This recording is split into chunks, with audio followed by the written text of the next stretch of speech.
A recent study from Harvard showed this. Just 30 minutes of light exercise a day can cut your risk of heart disease by nearly 1/3. 1/3. Imagine that. And yet, most seniors still believe the safest thing they can do is rest. Sit down. Take it easy. Don't strain the heart. But here's the truth. Stillness can be more dangerous than movement. You see, after the age of 60, your blood vessels begin to lose flexibility. It's subtle, quiet. It doesn't scream for attention. It just gets harder to go upstairs. Your feet stay cold longer. Your hands get tingly. You feel like you're slowing down, and you blame age. But what if it's not just age? What if your arteries, the highways of life running through your body, are slowly narrowing, quietly stiffening, and you didn't even know it? The term for this is arterial stiffness, and it affects over 70% of adults past 60. That's not a small number. That's most of us. And it happens even in people with normal blood pressure. When your arteries stiffen, they stop expanding properly with every heartbeat. That means your heart has to work harder, your organs get less oxygen, and your risk of stroke or heart attack goes way up, even if you feel fine. But here's the best part. You can turn it around. You don't need a gym. You don't need fancy equipment. You just need to start moving the right way. Over the next few minutes, I'll walk you through 3 simple exercises that gently reopen blood flow, lower your pressure, and make your arteries more elastic again. These are movements I recommend to my patients, especially those who think they're too old to move. Because no, you're not too old. You're just waiting for someone to tell you how to move again, safely, gently, and powerfully. And if you're new here, welcome to the Senior Health Vision and Mind channel. I'm Dr. James Porter, and if this kind of practical, real-world advice speaks to you, consider subscribing. I'd love to keep helping you from here. Now, let's take that first step and see what your blood vessels have been waiting for. The most powerful medicine for your arteries is not a pill. It is not a surgery. It is something so simple, so overlooked, that most people walk away from it every day literally. I'm talking about walking. Brisk walking, that gentle rhythm of heel-to-toe movement, is one of the most effective natural therapies for stiff arteries and poor circulation, especially in older adults. Why? Because when you walk, something remarkable happens inside your body. With each step, your calf muscles contract and relax like a second heart. They squeeze your veins and push blood upward back to the heart against gravity. This boosts circulation in your lower body, improves oxygen delivery, and helps reduce swelling in the feet and legs. But walking does more than just move blood. It reconditions your arteries. When you move your body, your heart rate increases slightly. That increase in blood flow causes a gentle stretching of your artery walls. And just like muscles, your arteries respond to that stretch. They get stronger, more flexible, more open. This is called endothelial adaptation. The inner lining of your arteries starts to function better. It releases more nitric oxide, a natural molecule that relaxes the blood vessels. That means better flow, lower pressure, and less resistance in your circulatory system. And it doesn't take months to see a change. A clinical trial from the University of Colorado in 2021 followed a group of older adults who walked 30 minutes a day for just 6 weeks. The result? A 23% improvement in arterial compliance, meaning their arteries became more elastic and responsive to blood flow. Another study published in the Journal of the American Heart Association in 2019 showed that seniors who walked at least 150 minutes per week reduced their risk of major cardiovascular events by 31%, even without medication changes. This isn't theory. It is measurable biology. A retired piano teacher once told me she felt foggy every morning and needed to sit down after brushing her hair. She began stretching her spine and neck for 5 minutes before breakfast, breathing slowly through her nose. Within a week, she said her fingers felt warmer and her balance steadier. That is the power of microcirculation awakened. If you're wondering how to start, keep it simple. Every morning before breakfast, stand near a wall or sturdy chair. Raise both arms overhead. Inhale slowly through your nose for a count of 4. Hold that breath. Then exhale through your mouth as you reach gently to one side. Feel the ribs expand, the sides open, blood finding new space. Repeat the same movement in the opposite direction. Then roll the shoulders back, breathe again, and slowly rotate your head left and right, easing tension from the neck. No pain, no pressure, just gentle mobility. You're not forcing the body, you're inviting it. If you prefer the evening, that works too. Gentle stretching before bed can improve circulation to the brain and promote deeper sleep, especially when combined with diaphragmatic breathing. There's no race here, no numbers to hit. But over time, this slow and steady practice sends a powerful signal that your blood vessels are not stiff by default. They are waiting for breath, for softness, for space.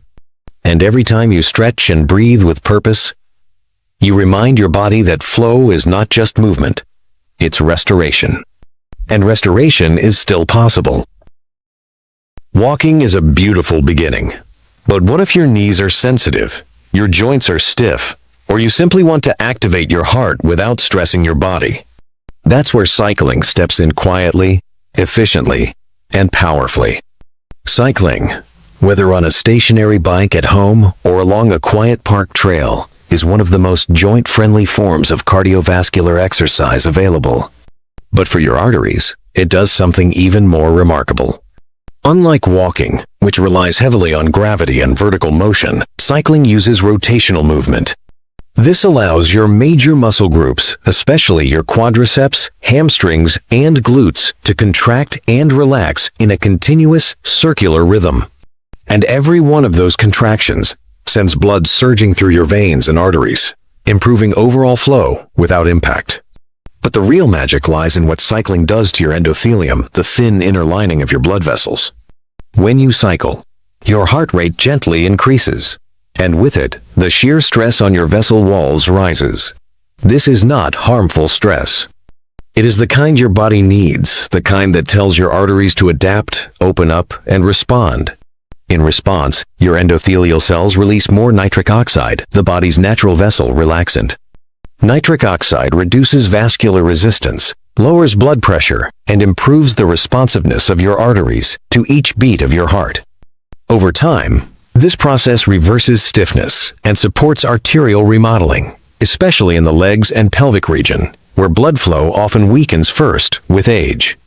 One study from the University of Exeter in 2020 found that older adults who cycled for just 20 minutes a day, 5 days a week, showed significant improvements in flow-mediated dilation, a measure of how well blood vessels expand in response to increased flow.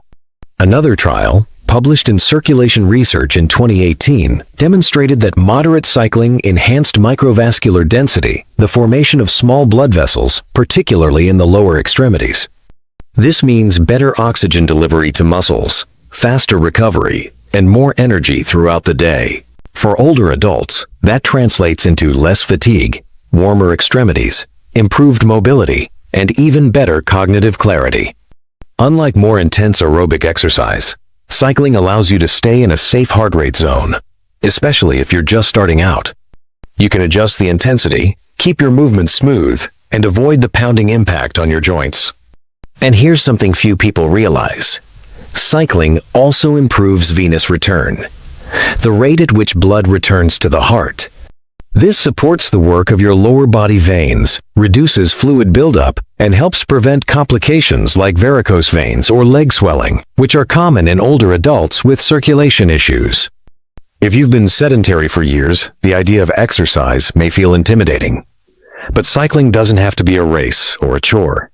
It can be as simple as sitting upright on a stationary bike with a good seat, starting with 5 minutes, and listening to soft music or the morning news. Some people prefer cycling in the early evening, when the body is more warmed up and blood pressure naturally dips. Others enjoy the early morning calm. There's no perfect time. The key is simply to show up, let your legs move in rhythm, let your lungs fill deeply, and let your heart remember what it feels like to flow freely. Because when you pedal, you're not just moving your body. You're telling your arteries, gently but firmly, wake up. Open up. Keep going. And over time, they will. Not every vessel needs pressure to respond. Some only respond when we slow down. We talk a lot about movement, steps, sweat. But sometimes, what the circulatory system needs most is stillness with intention. Not inactivity, but mindful restoration. That's where stretching and deep breathing come in. And for older adults, this combination may be one of the most underused tools to support vascular health. When you stretch, you're not just loosening muscles, you're stimulating blood vessels embedded within the fascia and connective tissues. A gentle stretch triggers mechanical tension, which activates endothelial cells in the microcirculation, especially in hard-to-reach areas like the hips, shoulders, and lower back. At the same time, focused deep breathing activates the parasympathetic nervous system, your body's natural rest and restore mode. It slows the heart rate, lowers blood pressure, and reduces cortisol, a stress hormone that contributes to arterial inflammation and stiffness. These two systems, muscular and vascular, begin to sync. Each inhale expands the chest and allows more oxygen into the bloodstream. Each exhale stimulates the vagus nerve and calms vascular tone. Over time, this regulates vessel constriction, improves blood oxygenation, and reduces the burden on the heart. A study published in Hypertension Research in 2022 found that just 10 minutes of guided stretching per day improved arterial compliance in older adults within 4 weeks. Notably, participants also showed reductions in systolic blood pressure without any change in medication. Another study from the University of Saskatchewan in 2021 demonstrated that a daily 30-minute stretching routine for 2 months significantly improved flow-mediated dilation, meaning blood vessels became more responsive to changes in flow, especially in the lower limbs. This matters because it's often the microcirculation that fails first. Not the big arteries, but the small capillaries that bring oxygen to your eyes, your toes, your brain. And when those vessels stiffen, the symptoms are subtle cold hands, lightheadedness, poor sleep, even forgetfulness. A retired piano teacher once told me she felt foggy every morning and needed to sit down after brushing her hair. She began stretching her spine and neck for 5 minutes before breakfast, breathing slowly through her nose. Within a week, she said her fingers felt warmer and her balance steadier. That is the power of microcirculation awakened. If you're wondering how to start, keep it simple. Every morning before breakfast, stand near a wall or sturdy chair. Raise both arms overhead. Inhale slowly through your nose for a count of 4. Hold that breath.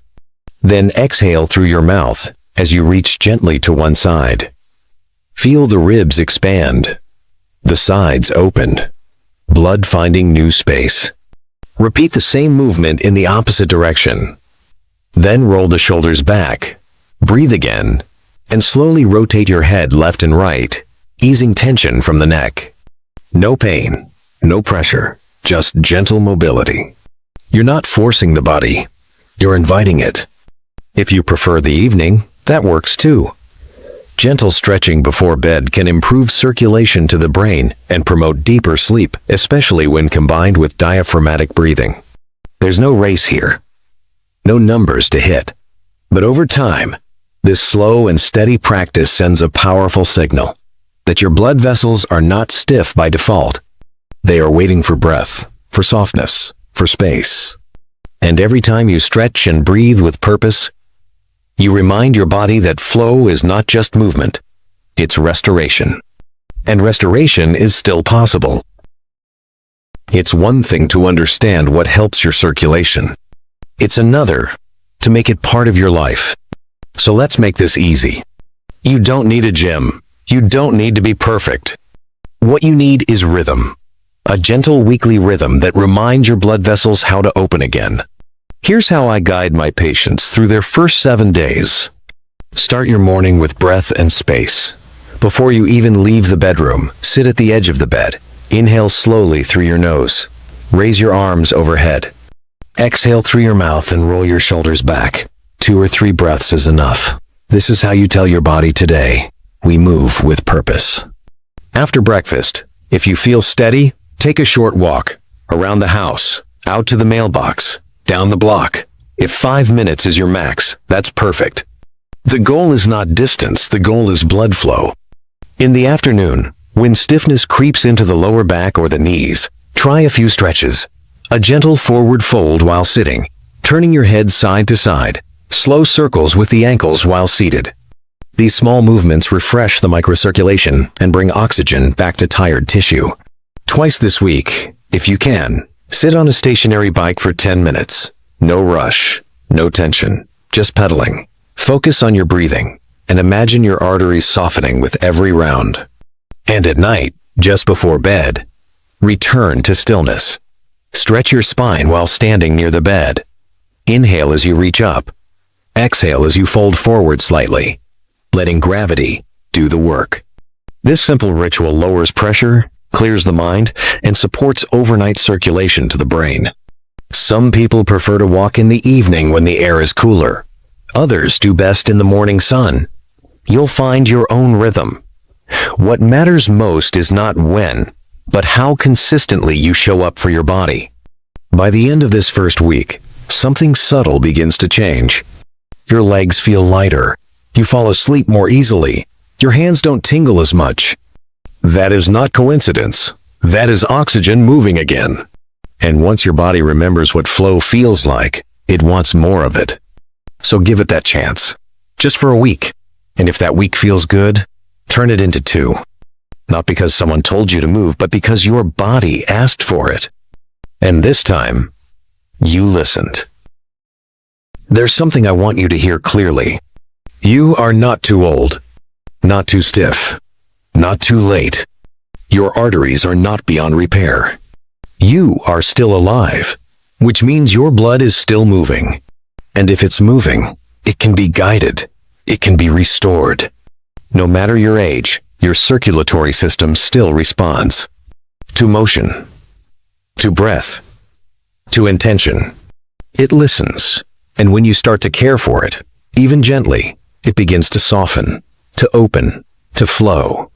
I've seen it too many times to doubt it. In patients who were 68, 75, even 84 people who thought their best years were gone. But once they started moving again, walking, stretching, breathing, their bodies remembered how to heal. That's what I want you to take away from this. You are not trying to become young again. You are trying to become awake again. Awake to your own circulation, your own rhythm, your own strength. So if you've made it to the end of this video, I thank you. Truly. Because taking time to understand your body, not just medicate it, is a rare act of self-respect. And it tells me something important about you. That you still care. That you still hope. That you're still here, ready to move forward. If this video helped you, even in a small way, I invite you to like it. Share it with someone who might need it more than you know. Leave a comment. Your story might inspire the next person to take their first step. And if you haven't already, subscribe. I'll be here, walking with you, one vessel at a time. I'm Dr. James Porter, and I believe in your blood's ability to flow freely again. Let's keep it moving.